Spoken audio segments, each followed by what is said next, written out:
రాజ్ తరుణ్ లావణ్య కేసులో మస్తాన్ సాయి అనే వ్యక్తిని పోలీసులు అదుపులోకి తీసుకున్న విషయం తెలిసిందే.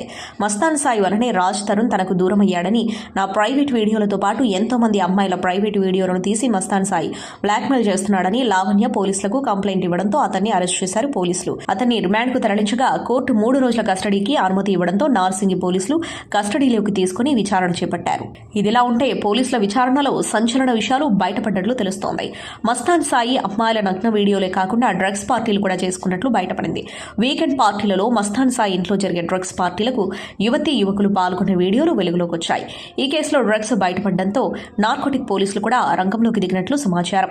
మరోవైపు మస్తాన్ సాయి వలన తన జీవితం నాశనమైందని తెలిపింది లావణ్య. రీసెంట్ గా ఒక ఇంటర్వ్యూలో పాల్గొన్న లావణ్య మాట్లాడుతూ, రాజ్ తరుణ్ కి సారీ చెప్పాలి అనుకుంటున్నా. అతడు ఇక్కడే ఉంటే అతడి కాళ్ళు పట్టుకొని క్షమాపణలు అడిగేదాన్ని.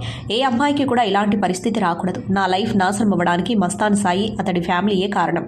మస్తాన్ తప్పు చేస్తున్నాడు అని చెప్పినా కూడా అతడికే సపోర్ట్ చేశారు. రాజ్ తరుణ్తో నేను చాలా సంతోషంగా ఉండేదాన్ని. ఎలా వచ్చాడో తెలియదు. మస్తాన్ సాయి వచ్చినప్పటి నుంచి మా మధ్య గొడవలు స్టార్ట్ అయ్యాయంటూ లావణ్య తెలిపింది.